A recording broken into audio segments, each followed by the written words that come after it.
Marlin dulu, bisa menceritakan secara garis besar area Sorong seperti apa progresnya. Kalau kita flashback ke 2023, 2022, 2023, pencapaian yang bisa kita laporkan di bulan Mei 2024 adalah pencapaian signifikan untuk temporary itu permanen.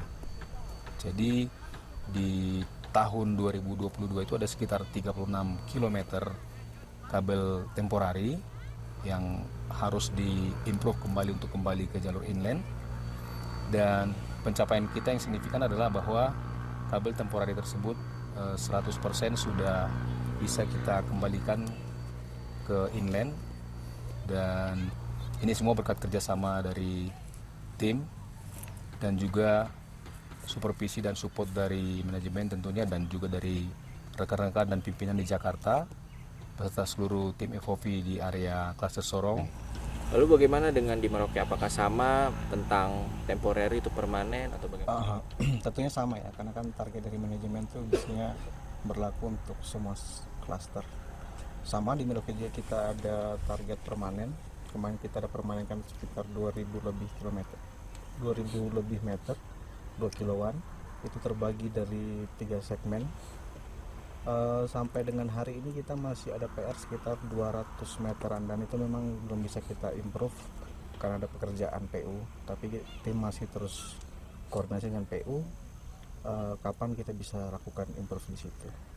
Oke, secara umum kondisi geografis Merauke itu kira-kira sama nggak sih dengan Sorong, Merauke? Oke. Beda ya Bang ya, kalau Merauke sendiri beda dengan Sorong. Bedanya mungkin kontur tanah juga pasti beda, karena di Merauke lebih tanah yang rawa dan berlumpur. Ada kita punya batu-batu juga sih, tapi nggak terlalu banyak. Jadi untuk progress improvement sendiri cenderung lebih, bisa dibilang lebih mudah sih. Mungkin ya tantangannya berbeda dengan tim di Sorong, karena kan secara medan juga beda. Oke, bagaimana dengan di Sorong? Mungkin relatif sama dalam metodenya, tetapi dalam tantangannya mungkin agak berbeda dari kontur tanahnya, kemudian geografisnya. Kalau di Sorong itu kan ada banyak pegunungan dan juga kita sebutnya tanah bergerak ya. Penyebab paling utamanya tuh ada trouble di daerah Sorong sendiri itu bagaimana Bang? Oke, kalau penyebab utama yang paling tinggi sebenarnya itu adalah dampak dari perkembangan yang sedang terjadi di klaster Sorong. Ada pelebaran jalan, misalkan tadi jalan yang 6 meter itu berubah menjadi 12 meter. Nah tentu kita kan harus mengikuti nih perubahan tersebut. Nah kadang-kadang tantangannya adalah kabel yang kita sudah tanam itu berada di jalur yang akan diprogres oleh PU, dan itu menyebabkan kabel yang sudah kita tanam itu terganggu. Nah, yang kedua tantangan yang paling sering itu adalah dampak dari bencana alam. Misalkan akibat curah hujan yang tinggi menyebabkan pengikisan tanah dan menimbulkan longsoran, dan itu juga berdampak kepada kestabilan kabel inland kita. Bagaimana kondisi dengan di Merauke? Kalau secara garis besar sih sama ya. Yang paling berdampak itu pekerjaan dari PU, jalan, irigasi, air itu masih sama, karena kan setiap tahun pasti ada pekerjaannya. Terus kalau yang kedua, selain PU, bencana alam, banjir, longsor itu masih jadi isu. Poin ketiga sih, tapi sudah mulai berkurang, itu vandalisme. Itu sih kalau benar. Oke, akses jalan itu memang belum sempurna. Nah, bagaimana perkembangan dari kontur jalan dari masing-masing segmen yang di Merauke? Oke, kalau Merauke sampai dengan tahun ini atau mungkin pertengahan tahun ini, sebenarnya secara jalan yang diaspal sudah lebih banyak daripada yang belum diaspal sebenarnya. Cuma karena dengan curah hujan yang tinggi akhir-akhir ini lagi terjadi banjir di sekitar Merauke, khususnya di segmen Muting Merauke. Sekarang ada banjir sekitar 2-3 segmen yang kena, tapi menyebar di beberapa titik. Terakhir apa itu 10 titik. 3 titik cukup parah, 1 titik nggak bisa dilewati. Nah itu tantangan tim sekarang di Merauke khususnya.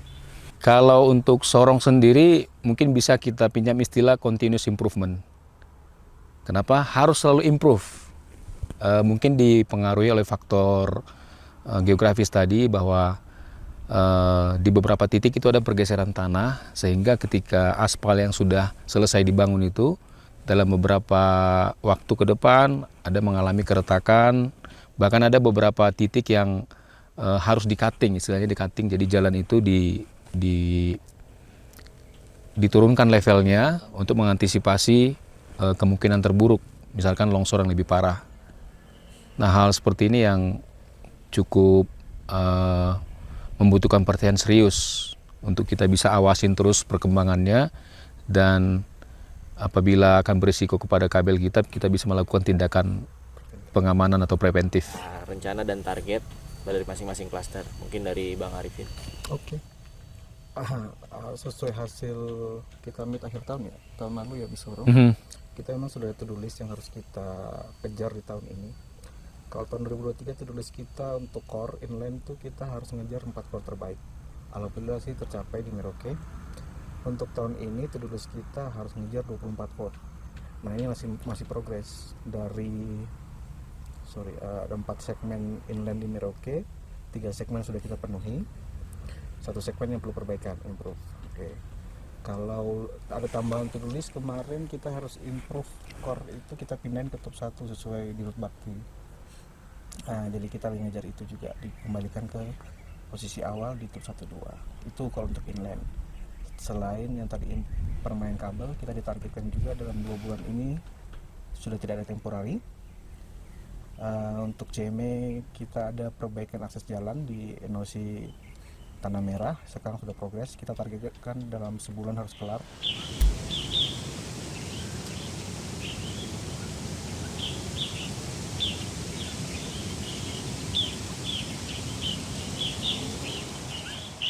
Kalau di Sorong bagaimana Bang?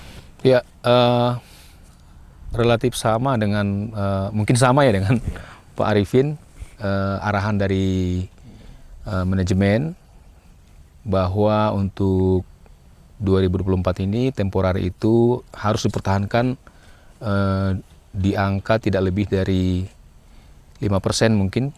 Nah, memang situasinya kadang-kadang yang membuat temporary itu harus ada, karena temporary sebenarnya tujuannya adalah pengamanan untuk mengantisipasi gangguan yang lebih parah.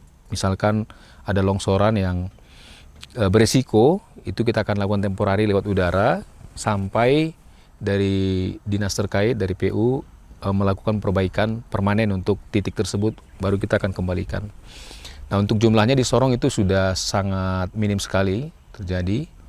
Nah, kemudian untuk 24 core, target kita adalah 24 core-nya itu tersambung lurus semua.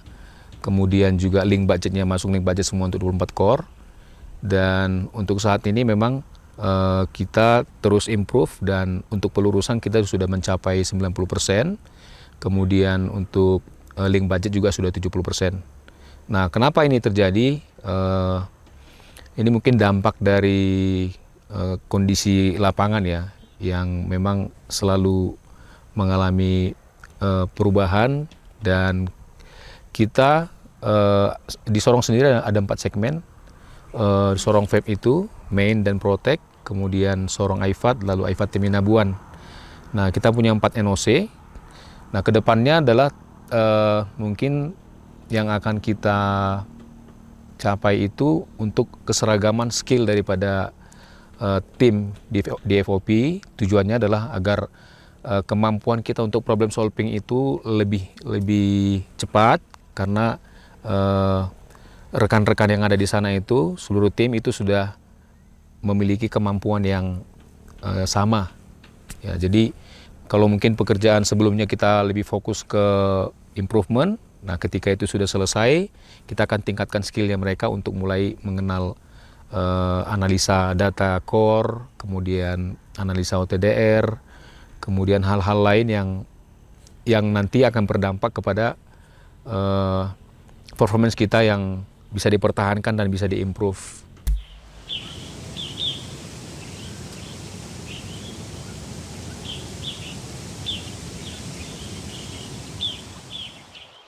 Jadi tantangan kita selain teknis tadi juga ternyata ada tantangan dengan human, dengan masyarakat, kemudian dengan rekan-rekan kontraktor, dengan rekan-rekan dari PU dan juga dinas-dinas terkait yang berhubungan dengan izin. Nah, termasuk juga kepada instansi dari mungkin kementerian, Kominfo, kemudian PUPR, dan juga dengan kepolisian dan TNI Polri ya. Sehingga seluruh elemen masyarakat itu sama-sama paham bahwa backbone Palaparing Timur yang dikerjakan oleh PT Palapa Timur Telematika ini adalah untuk kebaikan seluruh masyarakat yang ada di Provinsi Papua Barat Daya.